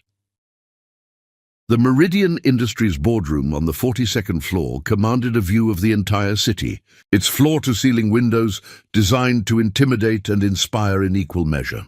Today, those windows framed what would become known as one of the most brutal corporate confrontations in the city's business history. Ronnie sat at the head of the mahogany table, his expression carefully controlled as he watched the presentation that was systematically dismantling everything he'd worked to build. The woman delivering it moved through her slides with surgical precision, her voice calm and professional as she explained exactly how Monroe Enterprises had failed to meet the needs of their largest client. The woman was Ivanina. As you can see from these quarterly reports, she continued, her laser pointer highlighting numbers that made the Meridian board members shift uncomfortably in their chairs. Response times have increased by 40%, while customer satisfaction has dropped to unprecedented lows. She looked directly at Ronnie as she spoke, her dark eyes holding no trace of the woman who had once trembled in his presence. This version of Ivanina Andrew commanded the room with an authority that made even seasoned executives take notes when she spoke. Andrew Consulting has prepared a comprehensive transition plan that will not only restore service quality but improve it beyond previous benchmarks, she continued, clicking to the next slide with the confidence of someone who already knew she'd won, all while reducing costs by 25%. The presentation was a masterpiece of corporate warfare, every weakness in Ronnie's operation exposed, every failure highlighted, every shortcoming turned into ammunition against him. She'd done her homework with the thoroughness of someone who had once lived inside his world and now understood exactly how to tear it apart. When she finished, the silence in the room was deafening. Meridian Industries represented 15% of Monroe Enterprises' revenue, a contract worth hundreds of millions that Ronnie couldn't afford to lose. Thank you, Ms. Andrew, said Robert Meridian, the company's elderly CEO, his voice carrying the satisfaction of someone who'd just been handed exactly what he wanted. Your proposal is quite compelling. Ronnie forced himself to stand, to shake hands with people who had just watched his former wife systematically humiliate him in public. But as the room emptied and Ivanina packed her materials with calm efficiency, he couldn't leave without trying one more time. Ivanina. Her name felt strange on his tongue after months of silence between them. She looked up from her laptop case, her expression politely professional. Mr. Monroe. The formality was a knife between his ribs. Once she had whispered his name in the darkness of their bedroom. Now she spoke to him like a stranger, like someone she'd met once at a networking event. We need to talk, he said. aware that they were alone in the boardroom for the first time since their divorce. About what? Her voice held genuine curiosity, as if she couldn't imagine what they might have to discuss. About our son. The words hung in the air between them like a challenge. Ivanina's composure didn't crack, but something flickered behind her eyes. A flash of the protective fury that had once made her beautiful and now made her dangerous. "I don't have a son with you," she said quietly, her voice carrying the finality of a door slamming shut. "I have a son. You have nothing." "He's mine too," Ronnie said, desperation making his voice rougher than he intended. "Whatever happened between us, he's still mine." Ivanina stepped closer, and for a moment he thought she might actually strike him. Instead, she spoke in a voice so low and controlled it was more terrifying than any scream. "You served me divorce papers without listening to a single word of explanation. You threw me away like garbage because I couldn't perform on command. You made it clear that I was worthless to you, that our marriage was a joke, that you considered yourself trapped by your association with me." Each word was delivered with surgical precision, cutting deeper than any physical blow. "So no, Mr. Monroe, you don't get to discover paternal feelings now that it's convenient for you."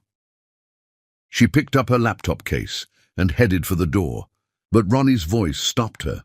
"I didn't know you were pregnant." She turned back, and the look on her face was nothing like the broken woman he remembered from their divorce. This woman was carved from steel and fury, beautiful in the way forest fires were beautiful, magnificent and utterly destructive. "Would it have mattered?" she asked. "Would you have stayed married to a woman you couldn't touch? Would you have been a loving husband to someone you found disgusting?" The questions hit like physical blows because Ronnie didn't know the answers. He wanted to say yes, wanted to believe he would have been different, better, worthy of the family he'd unknowingly thrown away. But the truth was more complicated, messier, and they both knew it. "I was young," he said finally. "Stupid. I made mistakes." "You didn't make mistakes," Ivanina interrupted, her voice cutting through his excuses like a blade. "You made choices. You chose to be cruel. You chose to humiliate me. You chose to divorce me rather than try to understand what was wrong. Those weren't mistakes, Ronnie. They were decisions." She used his first name like a weapon, intimate and distant at the same time. "And now I'm making my own decisions," she continued. My son, doesn't need a father who shows up when it's convenient and disappears when things get difficult. He doesn't need someone who will love him conditionally, the way you loved me." "I never stopped loving you," Ronnie said, the admission torn from somewhere deep in his chest.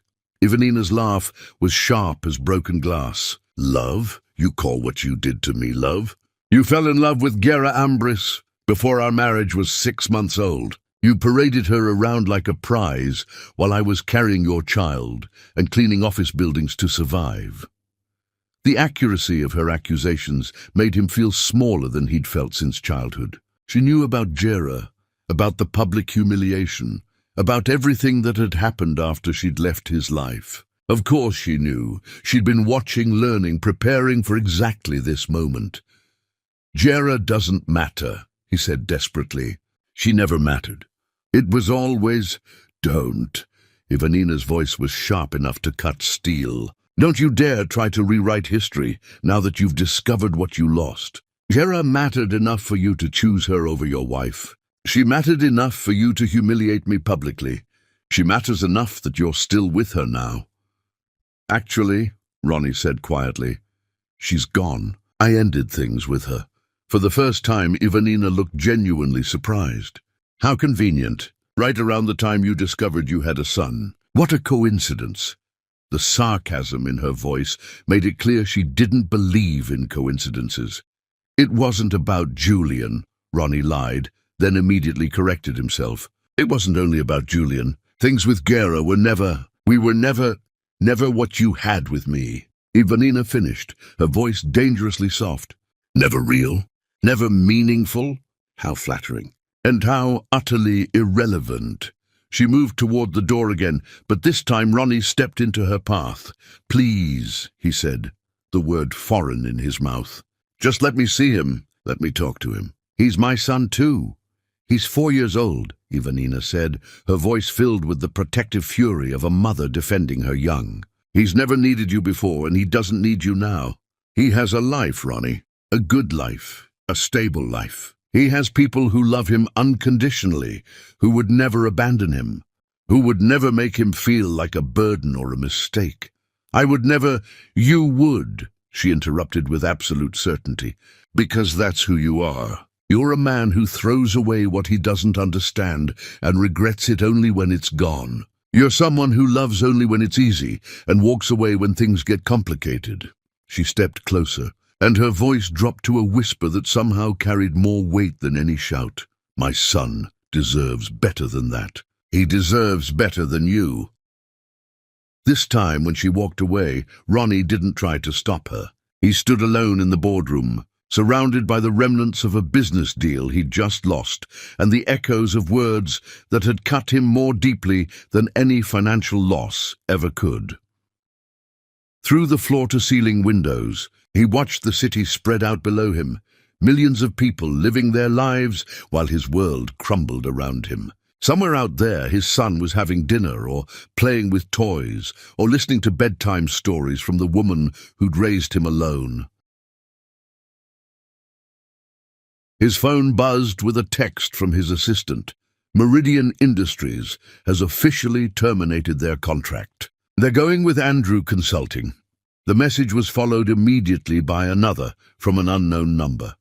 Saw the news about Meridian. Couldn't have happened to a nicer guy. A friend. Ronnie stared at the second message, ice forming in his veins. Someone was watching his downfall.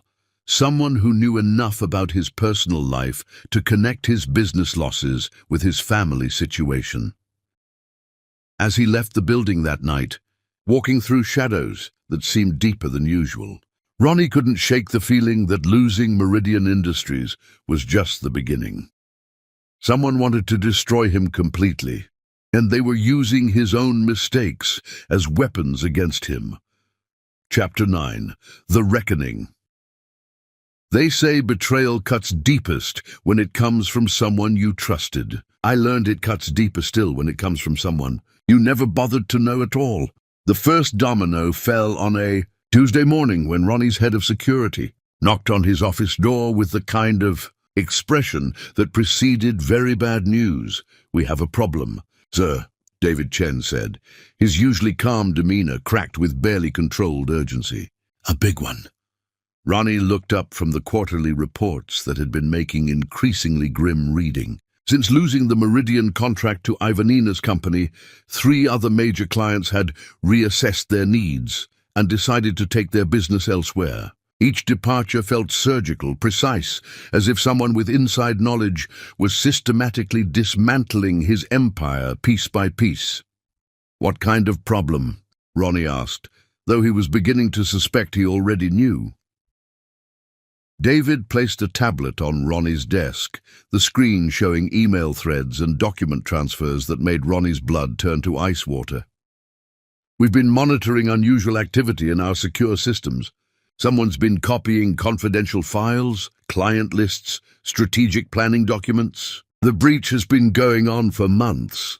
Ronnie scrolled through the evidence with growing horror. Contract negotiations, client meeting notes, proprietary research data, all of it copied and forwarded to external email addresses that David's team had traced to shell companies and offshore accounts. Who? Ronnie asked, though part of him was already beginning to understand. That's where it gets interesting, David said, his voice grim. The access codes all trace back to your personal login credentials. Someone who knew your passwords, your security questions, your personal information well enough to bypass our safeguards. The implication hung in the air like poison gas. Only 3 people had access to Ronnie's personal information at that level of detail. His assistant, his lawyer, and the woman who had shared his bed for over 2 years. Jera, Ronnie said, the name tasting like ashes in his mouth. We traced the final destination of the leaked information, David continued, pulling up another screen. Most of it ended up with your competitors, companies that have been underbidding you on contracts, companies that somehow knew your negotiation strategies before you walked into the room. Ronnie stared at the evidence of his own destruction, laid out in neat digital folders that chronicled months of systematic betrayal. While he'd been falling apart over losing his son, while he'd been desperately pursuing Ivanina and Julian, the woman he'd lived with had been methodically selling his secrets to his enemies. "How much?" he asked quietly. "Conservative estimate. She's cost you about 60% of your client base. The contracts you've lost, the deals that fell through, the negotiations that went sideways, all of it can be traced back to information that was stolen from these files." The full magnitude of the betrayal hit Ronnie like a physical blow. Jera hadn't just left him. She'd been systematically destroying him from the inside for months, maybe longer. While he'd been building what he thought was a relationship, she'd been building a case for corporate espionage. "There's more," David said, his expression growing even more serious. "We found communication logs between her and several business journalists. Someone's been feeding them stories about your personal life, your divorce, your current situation, the mysterious text, the perfectly timed articles questioning his business judgment, the way his competitors always seemed to be one step ahead of him in negotiations. It hadn't been bad luck or poor strategy, it had been sabotage." "Why?" Ronnie asked, though he wasn't sure he wanted to know the answer. "Near as we can tell, she was recruited," David replied. "Our investigation suggests she was working for a consortium of your competitors from the beginning. The relationship, the public appearances, all of it was orchestrated to get close to you." The words hit like bullets, each one finding its mark. Everything he'd thought he knew about the past 3 years was a lie. While he'd been choosing Jera over his wife, she'd been working for his enemies. While he'd been humiliating Ivanina publicly with his affair, he'd been playing right into the hands of people who wanted to destroy him. "Sir?" David's voice seemed to come from very far away. "What do you want me to do?" Ronnie stared out his office windows at the city that had once represented his kingdom. Now it looked like a battlefield where he was losing ground daily. "Get our lawyers involved," he said finally. "I want criminal charges filed. I want civil suits prepared. I want her destroyed." But even as he spoke the words, Ronnie knew they were empty threats. Jera was too smart, too careful. The evidence would be circumstantial at best, and she'd had months to cover her tracks. By the time law enforcement could build a case, she'd be long gone, with enough stolen assets to disappear forever. His phone rang, startling him from his dark thoughts. The number was blocked, but something made him answer anyway. Having a bad day. Jera's voice was honey over razors, sweet and deadly in equal measure. "You," Ronnie breathed, fury and disbelief warring in his chest. "Me," she confirmed with obvious satisfaction. "I thought you deserved a personal goodbye before I disappear forever." "Why?" The question escaped before he could stop it, raw and desperate in a way that revealed far too much. Jera's laugh was like crystal breaking. "Why do you think? You're a man who destroys everything beautiful in his life. I just thought it was time someone returned the favor." This was never about money, Ronnie realized, the pieces finally clicking into place. This was personal. "Very personal," Jera confirmed. "You see, Ronnie, you made one crucial mistake. You assumed that everyone around you was as shallow and self-serving as you are. You never bothered to learn anything real about me, never asked about my past, never cared enough to discover that I actually have principles." The words were delivered with surgical precision, each one designed to cut as deeply as possible. "What principles?" Ronnie asked, though he was beginning to suspect he already knew. "The principle that women like Ivanina Andrew deserve justice," Jera said, her voice turning cold as winter steel. "The principle that men who throw away their families deserve to lose everything. The principle that sometimes the universe needs a little help balancing the scales." Ronnie's blood turned to ice water.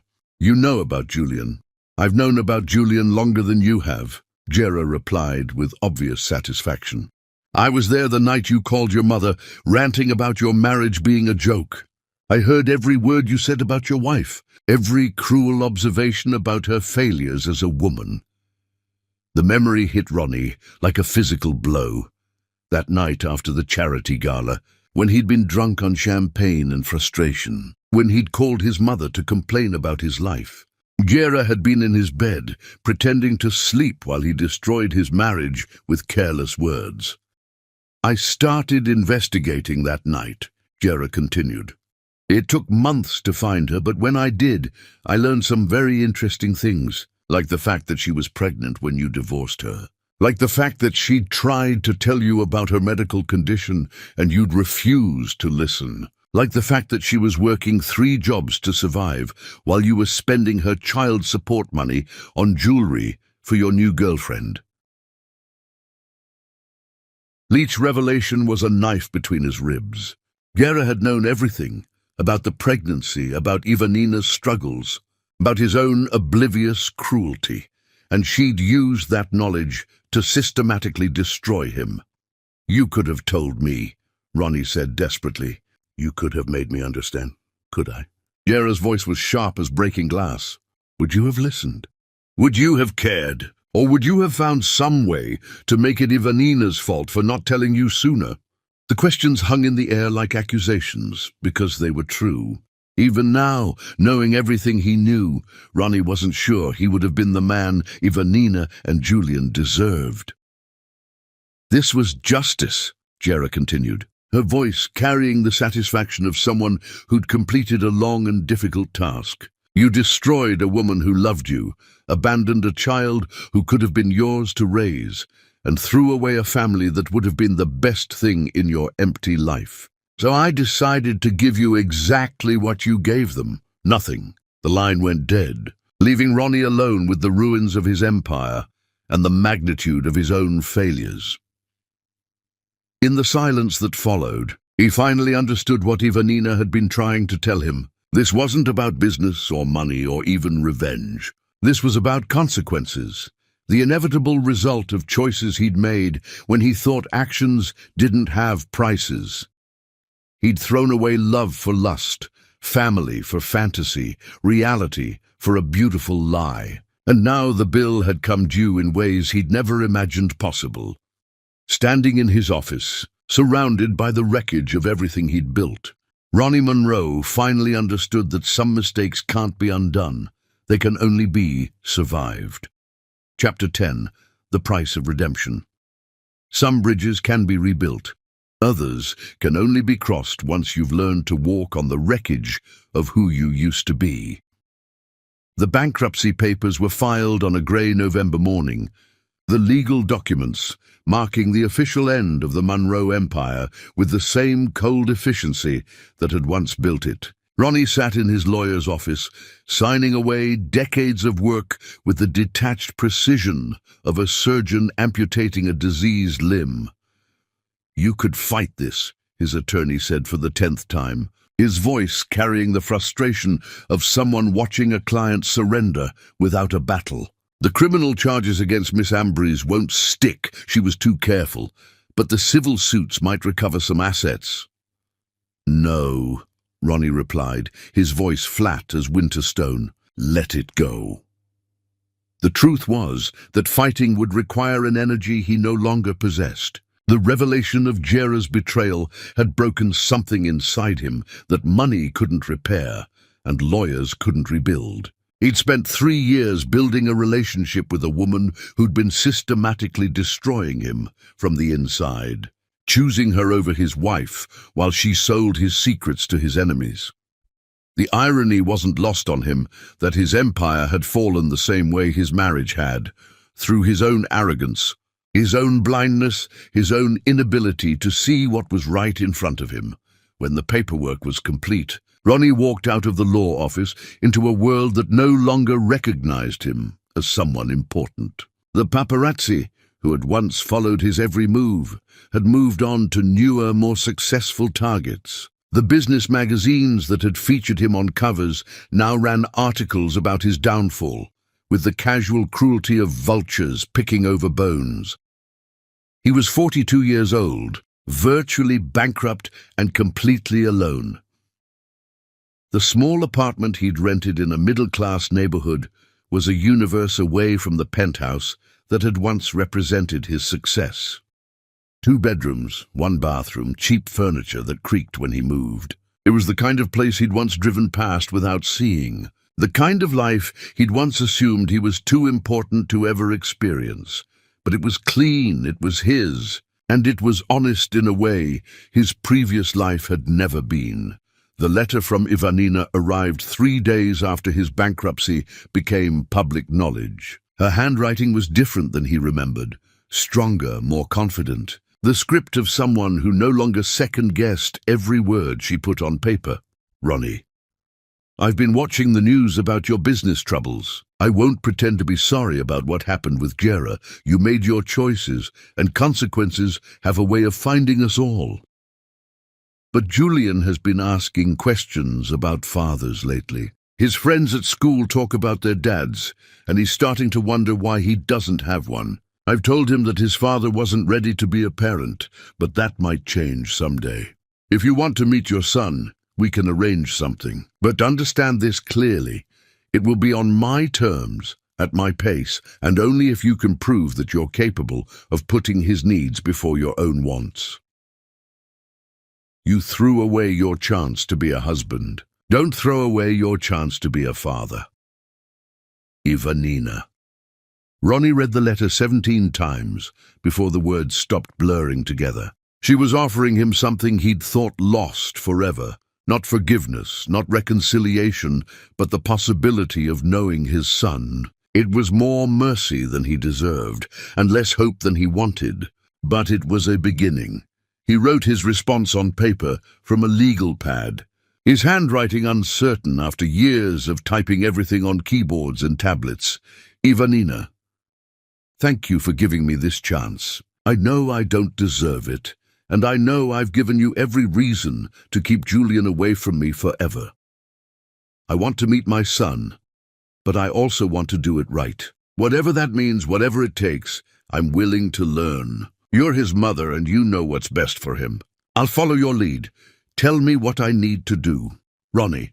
The response came a week later, along with conditions that read like a contract negotiated by someone who'd learned not to trust easily. They would meet in a public place, the children's section of the downtown library, on a Saturday afternoon. Ivanina would be present for the entire visit.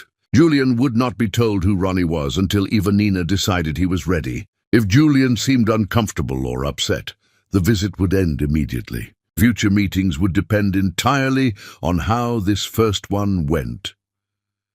Ronnie arrived at the library 30 minutes early, his hands shaking with nerves he hadn't felt since his first business presentation. He'd chosen his clothes carefully, khakis and a sweater that looked approachable but not intimidating. The kind of outfit that said safe adult rather than powerful businessman. When he saw them walking up the library steps, his breath caught in his throat. Julian was bigger than he'd seemed from a distance, his 4-year-old frame sturdy and confident as he chattered excitedly to his mother about something that was clearly very important to him. Ivanina looked beautiful but guarded, her dark eyes scanning the library entrance with the alertness of someone protecting something precious. She was dressed casually, jeans and a soft blue sweater that made her skin glow, but she moved with the confidence of someone who'd learned her own worth the hard way. Julian, she said as they approached the children's section, I'd like you to meet someone. This is Mr. Ronnie. Julian looked up at Ronnie with curious dark eyes that were exactly like his mother's, but set in a face that was unmistakably Monroe. Hi, Mr. Ronnie, he said with the polite friendliness children used with adults they'd just met. Hi, Julian, Ronnie replied, his voice rougher than he'd intended. Your mom tells me you like books. I love books. Julian's face lit up with enthusiasm. Mama reads to me every night. Do you want to see my favorite? For the next hour, Ronnie sat on a tiny chair in the children's section while his son showed him picture books and told elaborate stories about dragons and superheroes and magical places where anything was possible. Julian was brilliant, funny, creative, everything Ronnie had once dreamed a child of his might be. And he was a complete stranger. The knowledge was both heartbreaking and humbling.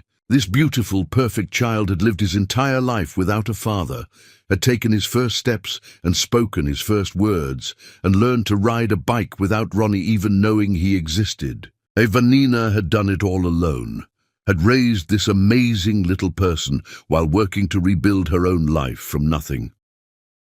"Do you have kids, Mr. Ronnie?" Julian asked during a pause in his explanation of why fire trucks were better than police cars.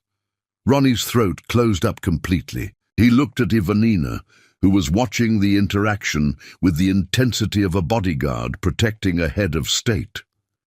"I have a little boy," Ronnie said carefully, "but I haven't been able to spend much time with him." Julian considered this with the serious expression children used for adult problems they didn't quite understand.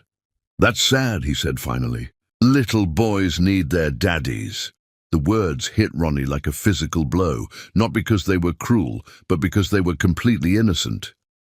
Julian had no idea he was talking to his father. No idea that his casual observation was the most accurate judgment Ronnie had ever received. When the visit ended, Julian hugged his mother goodbye and waved cheerfully at Ronnie as if he were any other friendly adult he'd met at the library. He had no idea that the man he'd just spent an hour with was the father who'd abandoned him before birth, the father who'd chosen pride over family, the father who was just now learning what love actually meant. "How did I do?" Ronnie asked Evanina as they watched Julian skip ahead toward the parking lot. "You didn't try to tell him who you were," she replied, her voice carefully neutral. "You didn't make promises you might not keep. You'd listened to him instead of talking about yourself. It wasn't praise exactly, but it wasn't condemnation either." "Can I see him again?" Ronnie asked, hope and fear warring in his chest. Evanina was quiet for a long moment, her dark eyes studying his face with the same intensity she'd once used to read his moods during their marriage. "Maybe," she said finally, "if you can prove that this isn't about your guilt or your regrets or your need to feel better about yourself. If you can prove that it's actually about him." "It is about him," Ronnie said quietly. "I know I have no right to be his father after everything I've done, but maybe I could learn to be something else. Something better." Evanina's expression softened slightly, the first crack in the armor she'd built around her heart. "You may be his father biologically," she said, her voice carrying the weight of 4 years of single parenthood, "but to me you are a stranger. To him you are nothing more than a man who might earn the privilege of being part of his life." She paused, her hand moving protectively to rest on Julian's shoulder as he examined something fascinating on the ground. "If you want to be in his life, you'll do it on our terms. You'll earn every moment, every smile, every hug. You'll prove that you're capable of loving him even when it's inconvenient, even when it's hard, even when there's nothing in it for you." Ronnie nodded, understanding that he was being offered a chance at redemption that came with no guarantees and demanded everything he had to give. "You hurt me in ways that can never be undone," Evanina continued, her voice steady but heavy with the weight of old pain. "You threw away our marriage, our future, our family. I've forgiven you because carrying that anger was poisoning my life. But forgiveness doesn't mean forgetting. It doesn't mean trusting. It doesn't mean going backward." She looked at Julian, who was now chasing a butterfly with the single-minded determination only children possessed. "He's the best thing that ever happened to me," she said softly. "The most beautiful, perfect, wonderful thing in my life. If you do anything to hurt him, to disappoint him, to make him feel unwanted or unloved, I will remove you from his life so completely it will be like you never existed." "I understand," Ronnie said, and for the first time in his life, he truly did.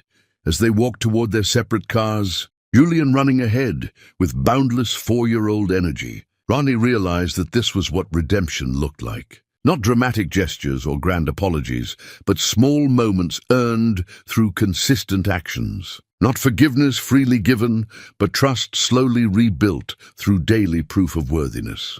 He might never be Evanina's husband again, might never reclaim the family he'd destroyed through his own arrogance and cruelty. But maybe he could learn to be the father Julian deserved, even if it took the rest of his life to prove he was worthy of the chance.